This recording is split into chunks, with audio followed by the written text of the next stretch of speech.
આ તમે તાનાશાહી જુઓ, તમે તાનાશાહી જુઓ કે આ તમે જુઓ, આ જો એ બોલવાનો પણ અધિકાર નથી. આપણા સંવિધાન પ્રમાણે બોલવાનો અધિકાર આપણને આપવામાં આવ્યો છે. માણસની બોલવાની આઝાદી મોદી સરકારમાં નથી. માણસને બોલવા નથી દેતા, ઇન્ટરવ્યુ નથી આપવા દેતા, એનો અવાજ ઉભો નથી કરવા દેતા અને આવી રીતે પકડીને લઈ જાય છે. આ તમે જુઓ.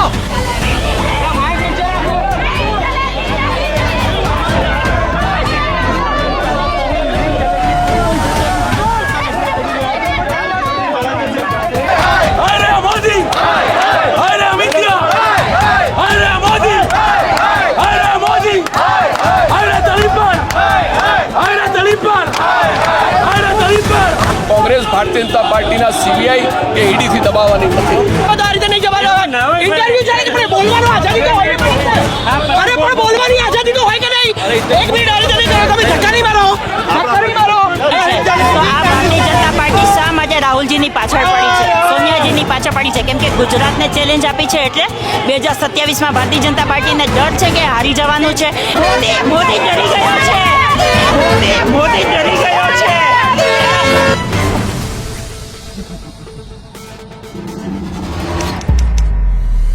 એક બાજુ રાહુલ ગાંધી ગુજરાત કોંગ્રેસને મજબૂત કરવા ગુજરાત પ્રવાસે હતા.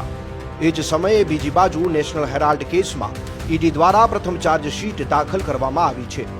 રાહુલ ગાંધી, સોનિયા ગાંધી અને સામ પિત્રોડા વિરુદ્ધ ઈડીએ મની લોન્ડરિંગના ગંભીર આરોપો લગાવ્યા છે. 25 એપ્રિલે આ કેસની સુનાવણી થવાની છે. કોંગ્રેસનું કહેવું છે કે મોદી અને શાહ રાહુલ ગાંધીથી ડરી ગયા છે એટલે બદલાની રાજનીતિ કરવા ઈડીને હાથો બનાવી રહ્યા છે.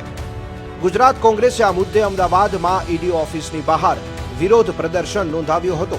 પોલીસે એ તમામ કોંગ્રેસી કાર્યકર્તાઓની કેવી રીતે ટીંગાટોળી કરીને અટકાયત કરી, જુઓ આ વિડીયોમાં.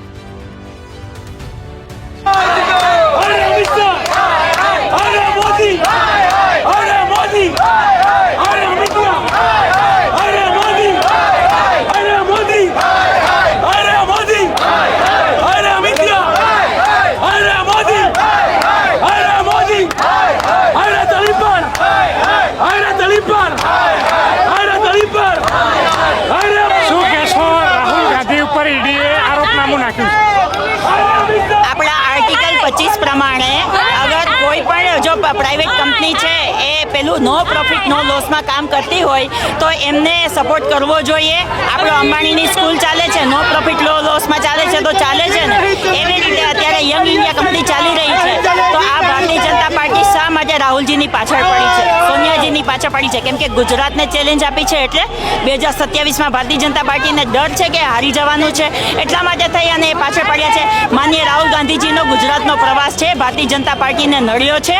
એટલા માટે થઈ અને ગુજરાતમાં રાહુલજી આવી અને પ્રવાસ કરીને ગયા તો એટલા માટે થઈ અને એ લોકોએ નેશનલ હેરાલ્ડની કોશિશ કરી છે. આ તમે તાનાશાહી જુઓ, તમે તાનાશાહી જુઓ કે આ તમે જુઓ, આ જો એ બોલવાનો પણ અધિકાર નથી. આપણા સંવિધાન પ્રમાણે બોલવાનો અધિકાર આપણને આપવામાં આવ્યો છે. તમે જોઈ શકો છો કે કોંગ્રેસી કાર્યકર્તાઓ અહીંયા એકત્રિત થયા હતા રાહુલ ગાંધીના સમર્થનની અંદર, જેમને ઈડીએ જેમની ઉપર આરોપનામું રજૂ કર્યું છે.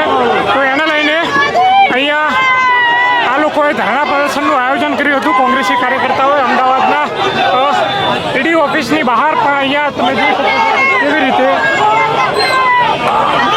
ગુજરાતની અંદર રાહુલ ગાંધી ડંકે કી ચોટ ઉપર લગાતાર બેક ટુ બેક આવી રહ્યા છે. મોદીના ગઢ અને મોદીની લેબોરેટરીઝ બિહારથી લઈને ગુજરાતની અંદર આજે જ્યારે રાહુલ ગાંધી ડંકે કી ચોટ ઉપર આવીને કહી રહ્યા છે કે તમારા ગઢમાં આવ્યો છું, તમારા ઘરમાં આવ્યો છું અને 2027 જીતીને જઈશ, એટલે ડરી ગયા એટલે ઈડી આવી ગઈ. અને આ આજનું થોડું છે. 11 વર્ષથી જેટલા પણ વિરોધીઓ વિપક્ષ હોય, આંકડા સાથે સાબિત થયું છે કે 90% લોકો ઉપર સાહેબ ઇન્ટરવ્યુ ચાલે છે, ઇન્ટરવ્યુ તો પત્ર દો. ના ઇન્ટરવ્યુ ચાલે છે, ઇન્ટરવ્યુ તો પૂરું કરવા દો. ના ઇન્ટરવ્યુ પૂરું કરવા દો. આ રીતે નહીં જવાનું. ઇન્ટરવ્યુ ચાલે છે પણ બોલવાનો આઝાદી તો હોય. અરે પણ બોલવાની આઝાદી તો હોય કે નહીં? એક મિનિટ આ રીતે નહીં કરો. તમે ધક્કા નહીં મારો, ધક્કા નહીં મારો. આ રીતે જો આ બોલવા નથી દેતા. આ લોકો બોલવા પણ નથી દેતા, ઇન્ટરવ્યુ પણ નથી આપવા દેતા.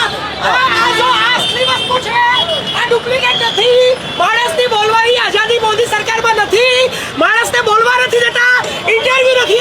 દેતા, એનો અવાજ ઊભો નથી કરવા દેતા અને આવી રીતે પકડીને લઈ જાય છે. આ તમે જુઓ, આ સાક્ષાત્કાર છે કે મોદીની સરકારમાં રાહુલ ગાંધી બોલે કે રાહુલ ગાંધીનો કાર્યકર્તા બોલે, એને બોલવા દેવામાં આવ્યો નથી. પણ રાહુલ ગાંધીએ કહ્યું છે કે ડરો મત, અને સરકારને કહે છે કે ડરાવો મત. તો અમે ડરવાના નથી, જવાબ આપીશું.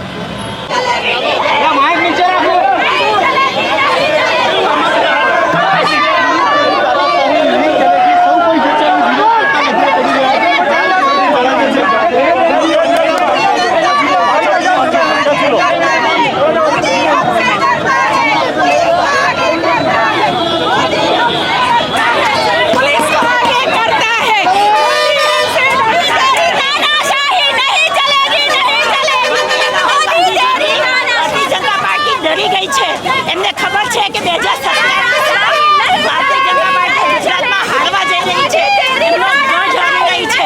માનનીય રાહુલ ગાંધીજીની એક મુલાકાતે ભારતીય જનતા પાર્ટીને ઊંઘ ઉડાડી દીધી છે. એટલે પોતે પહોંચી શકે એમ નથી, જનતાઓની વચ્ચે જઈ શકે એમ નથી, એટલે એમના ઉપર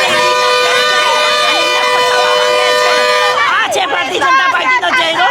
દુનિયા ઓળખે છે, દેશ ઓળખે છે, પણ અમે 2027માં કોંગ્રેસ મજબૂતીથી અમે કોંગ્રેસ જીતીશું. અહીંયા કોંગ્રેસના સંગઠનથી અમે જીતીશું. મોદી ડરી ગયો છે. ભારતીય જનતા પાર્ટી જ્યારથી કેન્દ્રમાં શાસનમાં આવી છે ત્યારથી કોઈ પણ પ્રકારે હેનકેન પ્રકારે કોંગ્રેસ પક્ષના રાષ્ટ્રીય નેતા હોય કે અમારા આદરણીય નેતા વિરોધ પક્ષના નેતા રાહુલ ગાંધીજી ઉપર જે રીતે ઈડીના નેશનલ હેરાલ્ડ જેવી સંસ્થા, જે એક ઐતિહાસિક સંસ્થા છે, કોંગ્રેસની ધરોહર છે, કોંગ્રેસે એની સ્થાપના કરી છે અને કોંગ્રેસે આજે આ દેશની અંદર કોઈ પણ ગેરવહીવટ કે કોઈ પણ બાબત કોંગ્રેસ પાસે એવી નથી, બધી પારદર્શકતા છે. પણ ભારતીય જનતા પાર્ટી, CBI અને ઈડીના સોનિયા ગાંધી જેવા આ દેશના એક એવા મહાન વ્યક્તિ કે જે સત્તા માટે નહીં પણ દેશના છેવાડાના નાગરિકના હક અને અધિકારો માટે એક જેમને ત્યાગમૂર્તિ કહેવામાં આવે છે, એમના ઉપર પણ ઈડીનો કેસ કરવામાં આવ્યો છે. અને એ ઈડીના કેસ ખોટા કેસો કર્યા છે, ખોટા કેસ ઊભા કરીને લોકશાહીને, પ્રજાતંત્રને, સંવિધાનને તોડી નાખવાનો, દબાવવાનો જે પ્રયાસ કરી રહ્યા છે, એનાથી કોંગ્રેસનો નેતા કોઈ દિવસ ગભરાશે નહીં. ગમે તેટલા એ લોકો ઈડી અને CBIના કેસો કરે પણ કોંગ્રેસ આ દેશની અંદર લોકોનો અવાજ જે છે ઉઠાવતી રહેશે, સંઘર્ષ કરતી રહેશે અને લોકોના હક અને અધિકારો માટે લડતી રહેશે. કોંગ્રેસ ભારતીય જનતા પાર્ટીના CBI કે ઈડીથી દબાવવાની નથી. સાથીઓ, નેશનલ હેરાલ્ડ કેસની અંદર રાહુલ ગાંધી, સોનિયા ગાંધી, સામ પિત્રોડા વિરુદ્ધ ઈડીએ આરોપનામું ઘડ્યું છે. કોંગ્રેસી કાર્યકર્તાઓએ ઈડી ઓફિસની બહાર અહીંયા ધરણા પ્રદર્શનનું આયોજન કર્યું હતું અને ક્યાંય ને ક્યાંય એ તમામ જે આંદોલનકારીઓ હતા, જે કોંગ્રેસી કાર્યકર્તા હતા, એમને આ પોલીસ વાનની અંદર બેસાડીને એમની અટકાયત કરવામાં આવી છે. વધુ વિગતો માટે જોતા રહો ક્રાંતિ માર્ગ ઇન્કલાબ જિંદાબાદ.